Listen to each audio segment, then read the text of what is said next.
Quel est le problème? Quelles sont les alternatives? Quelle est votre recommandation? Cahier numéro 10. Le suivi de la relation. Maintenir la satisfaction du client en vue du projet suivant.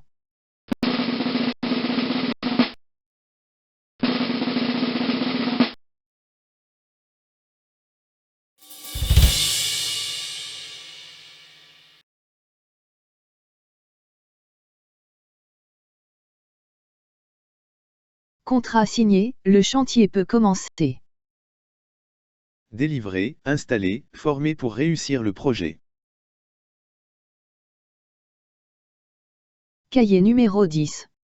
Le suivi de la relation. Fidéliser. Faire d'un prospect un client. Faire d'un client un utilisateur satisfait. Faire d'un utilisateur satisfait un prospect. Fidéliser par le respect des engagements. Voyez le sommaire de ce cahier.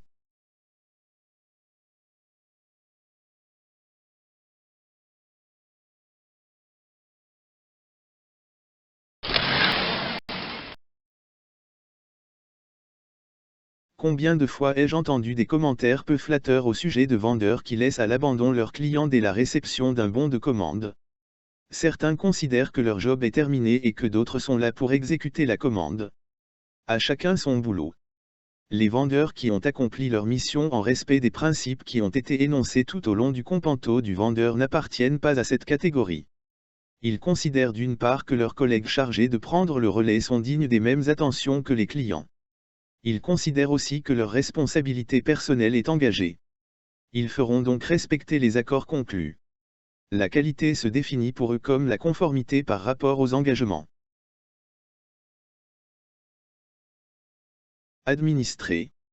Le vendeur administrera donc sa commande en fournissant aux départements internes concernés toute l'information utile relative aux spécifications, aux délais, aux prix et aux conditions de la commande.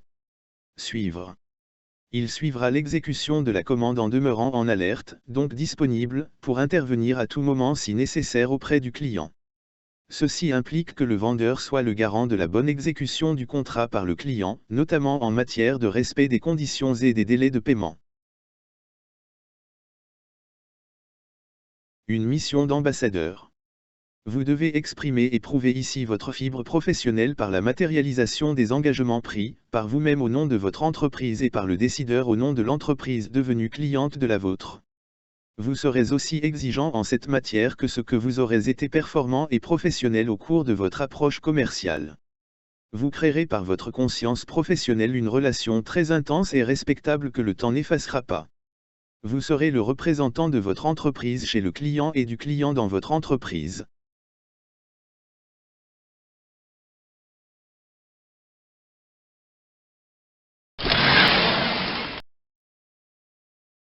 Bonjour, c'est encore moi. Pendant une dizaine d'années, Michel a assuré la gestion de la relation avec la société, le Tigre Royal, spécialiste bien connu de la distribution de produits asiatiques sur le marché européen. Ce groupe important possède des entrepôts, des points de vente à son enseigne et un réseau de franchisés. Michel a connu un succès certain au sein de cette organisation. Il y a en effet introduit le nouveau système d'encaissement, ensuite, les codes à barres, et de fil en aiguille, la gestion des entrepôts avec des systèmes fonctionnant en radiofréquence. Sur le marché national, Michel a capté tout ce que son entreprise pouvait raisonnablement espérer. Un juste retour après 10 années de travail assidu et de respect de la parole donnée. Michel dit ce qu'il fait et fait ce qu'il dit. C'est sa devise. Retour aux sources. Michel s'organise. Il construit son plan d'action. Il retrouve les bonnes adresses du passé. L'action peut débuter. 1. J'appelle Charles. 2. Claude. 3. Jean-Henri. Charles. Même la téléphoniste ignore qu'il a existé. Claude. Ah oui. Il est maintenant parti à la maison mère à Hong Kong depuis plus d'1 an. Il est assistant du vice-président en charge des finances. Jean-Henri. Un instant, je vous le passe. Comment vas-tu? Que deviens-tu? Et si on déjeunait ensemble? Michel se présente au siège de la société. Il reconnaît les murs, moins les personnes. Jean-Henri est informé de sa présence à la réception. Il annonce qu'il descend. Un intermède? Il est ensuite entraîné par le tourbillon des affaires. D'autres missions lui sont confiées. Il relève d'autres défis. Une sale maladie l'atteint. Il la combat. Ce combat-là aussi il le gagne, avec les siens. Il revient, retrouve ses marques. 24 mois se sont écoulés depuis le dernier contact de Michel avec son client. Un super projet. Le Tigre Royal lance un cahier des charges pour l'automatisation de l'ensemble de ses entrepôts européens. La logistique est à l'ordre du jour. Tout naturellement l'entreprise appelle Michel et lui confie le projet. Tiens, une tête connue. C'est Alain. Il avait été le chef de projet lors du démarrage du système en radiofréquence. Michel lui lance « Bonjour, c'est encore moi. Que deviens-tu » Alain le reconnaît, le salue rapidement et s'excuse de devoir le quitter tout de suite, une réunion importante à l'entrepôt dans 5 minutes. Un quart d'heure plus tard, Michel et Jean-Henri se sont attablés à la terrasse de la Koutoubia et attendent cette tagine kefta comme au bon vieux temps. Un vin gris de Boulaouane bien frais fait office d'apéritif. Dans 2 semaines, Jean-Henri part à la retraite. Je t'envoie l'organigramme actuel par mail dès demain matin. Salut. Les entreprises sont en mutation constante. Toute absence contribue à creuser des fossés.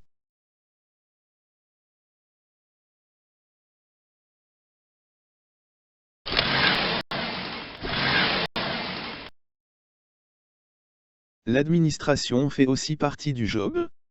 Il appartient au vendeur de préparer toute l'information utile requise pour permettre l'enregistrement correct de la commande. Dans la plupart des sociétés, l'administration proprement dite sera assurée par un service responsable de cette activité. Cependant, dans la perspective de placer l'entreprise dans les meilleures conditions possibles pour assurer une exécution conforme aux engagements pris, le vendeur signalera avec précision tous les aspects particuliers de la commande. Il les documentera avec soin. Le vendeur fournira ces informations dans les délais les plus brefs, des réceptions de la commande et procédera à des vérifications essentielles. Référence de chaque produit, quantité commandée, prix et délai tels que négociés avec le client, conditions sur lesquelles le client a marqué son accord.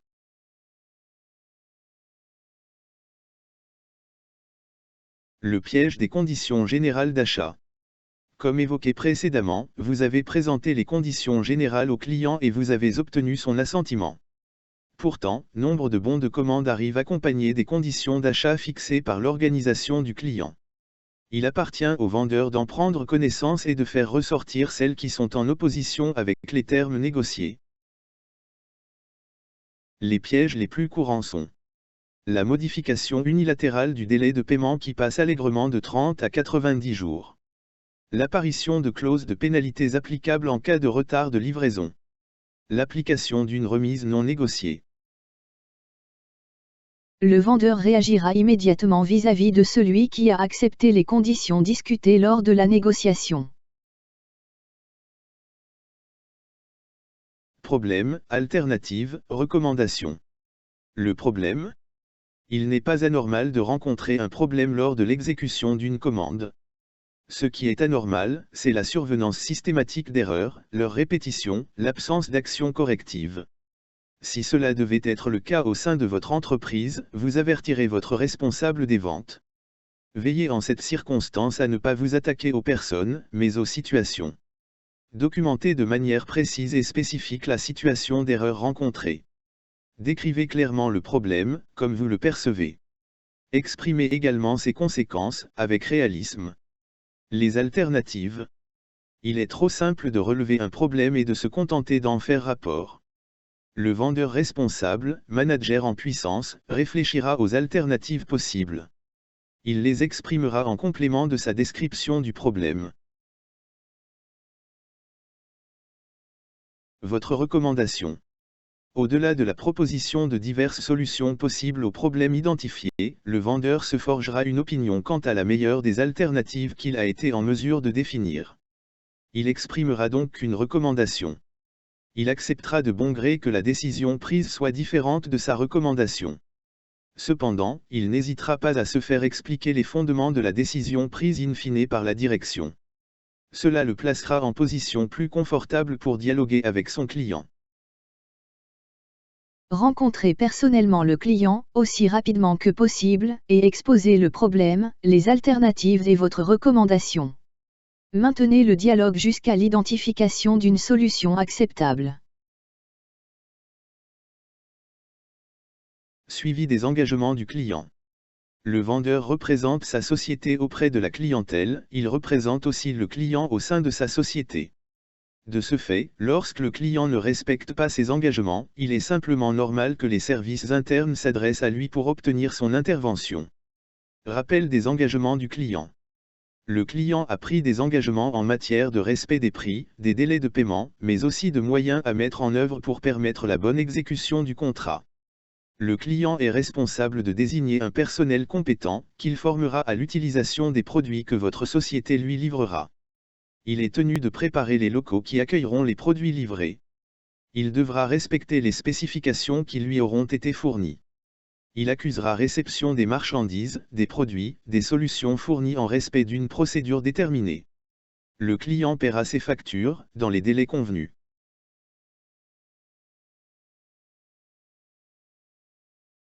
Analyser la situation et agir. Le vendeur procédera face à cette situation de la même manière que lorsqu'un problème est imputable à sa société, avec la même détermination. Analyser le problème. Évaluer les alternatives possibles et formuler une recommandation sont les fondements de la démarche.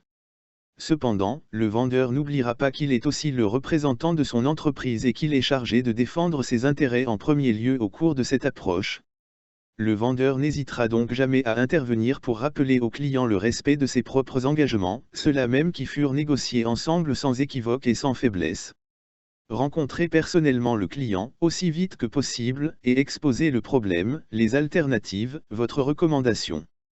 Maintenez le dialogue jusqu'à l'identification d'une solution acceptable.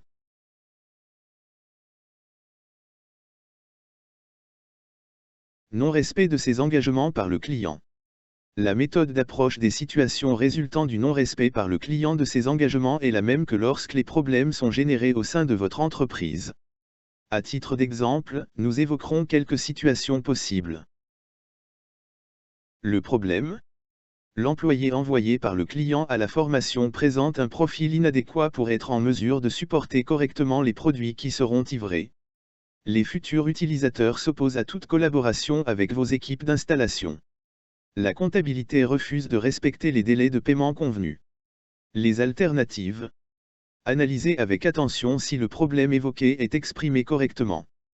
Toute intervention non fondée auprès du client serait maladroite. Documentez parfaitement la situation. Élaborez des propositions visant à résoudre le problème. Vous disposerez ainsi de suggestions possibles. Votre démarche sera comprise de manière positive et responsable comme par exemple: pourquoi ne pas former une seconde personne qui assurera le support en cas d'absence ou d'indisponibilité du préposé? Ou, moyennant l'adoption d'un contrat, ce service peut être assuré par nos soins. Un chef de projet pourrait-il être nommé et accompagner nos installateurs sur place au cours des prochaines interventions? Le décideur accepterait-il de vous accompagner lors de la prochaine réunion avec les services utilisateurs? Le paiement peut-il être exécuté immédiatement? À défaut, l'exécution du contrat sera suspendue. Les factures sont-elles adressées au bon endroit?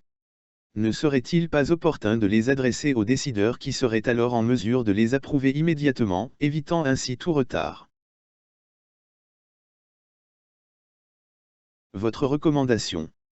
Lors de votre contact avec le client, n'hésitez pas à prendre position.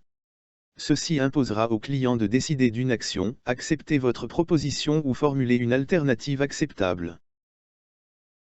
Rencontrez personnellement le client, aussi rapidement que possible, et exposez le problème, les alternatives, votre recommandation. Maintenez le dialogue jusqu'à l'identification d'une solution acceptable.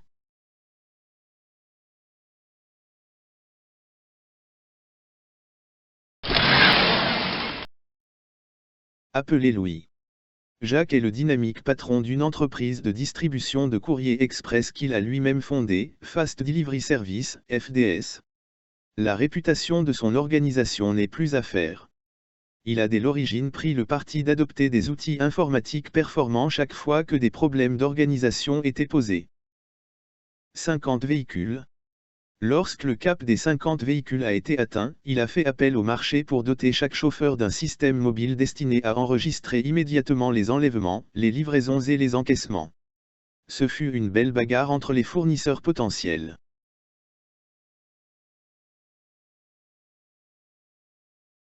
Un logiciel? C'est à cette occasion que Jacques a rencontré Louis. Il était alors le responsable des ventes chez Mobilesoft, une petite entreprise spécialisée dans le développement de solutions destinées à gérer et contrôler tout ce qui bouge. Ce qui caractérisait Mobilesoft à l'époque, c'était l'importance des investissements qu'elle avait consentis dans le domaine des logiciels. C'est d'ailleurs ce qui avait convaincu Jacques.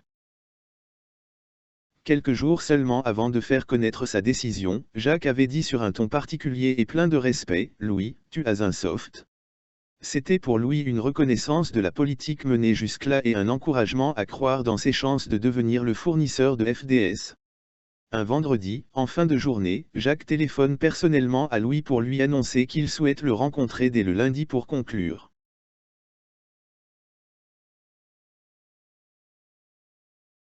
Rendez-vous est pris. En à peine 20 minutes, les deux hommes sont tombés d'accord sur la mission, les prix, les conditions mais surtout sur le délai de mise en œuvre. Pour Jacques, un démarrage au 1er janvier est un impératif absolu. Louis s'y est engagé. La confiance existe entre eux. Tout se passera comme prévu et dans les délais. Les engagements pris ont été parfaitement respectés de part et d'autre. Un respect mutuel profond s'est aussi développé entre les deux hommes. 150 véhicules. D'autres situations sont ensuite apparues au sein de FDS qui ont demandé le recours à des outils informatiques, des évolutions des techniques en place, la croissance et la multiplication des véhicules qui sont maintenant au nombre de 150. Jacques a toujours laissé à son responsable informatique le soin de préparer l'analyse des besoins, d'identifier des solutions possibles et de les présenter en comité de direction.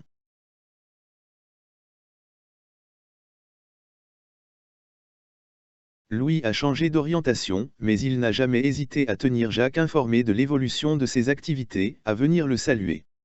De temps à autre, un lunch amical les réunit. On échange des idées. Et lorsqu'un projet est identifié au sein de FDS, Jacques ne peut s'empêcher de lancer. Mais appelez Louis. Une relation basée sur la confiance est un lien qui demeure, à la condition de ne pas la laisser sombrer dans l'oubli.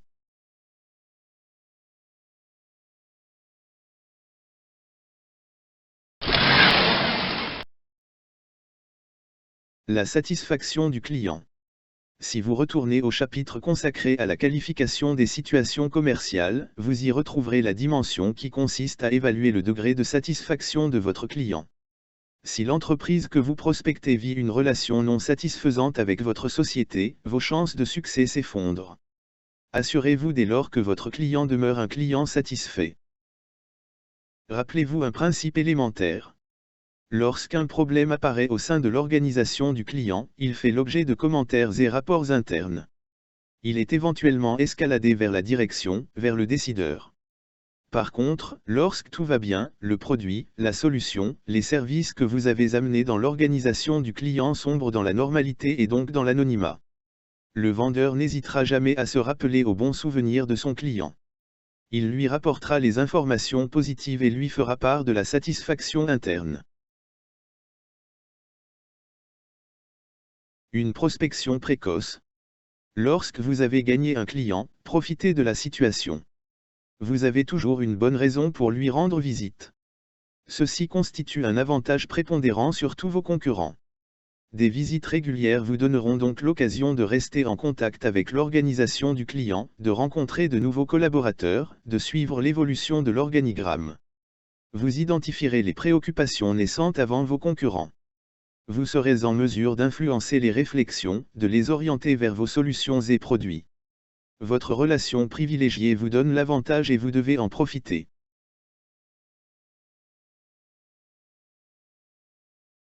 Proposez à votre client une information régulière concernant l'évolution de vos produits, présentez-lui les nouveautés en avant-première, informez-le au sujet des évolutions dans votre entreprise. Expliquez ce que d'autres clients ont réalisé. Occupez le terrain, sans cependant pratiquer l'asphyxie. Un allié précieux. Votre client est devenu une référence que vous pouvez mentionner à de nouveaux prospects. Il fait donc partie de votre actif. N'hésitez jamais à le solliciter pour témoigner de sa satisfaction. Le client sera alors votre meilleur allié.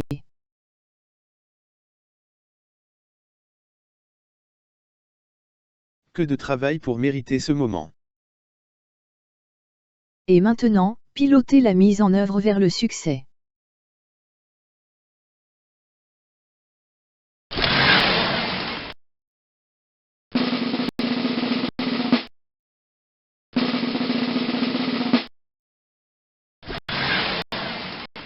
Les cahiers du vendeur sont disponibles en une version sous PowerPoint, qui permet une lecture à votre rythme, et qui intègre une interface vers Copilot, l'IA proposée par Meta.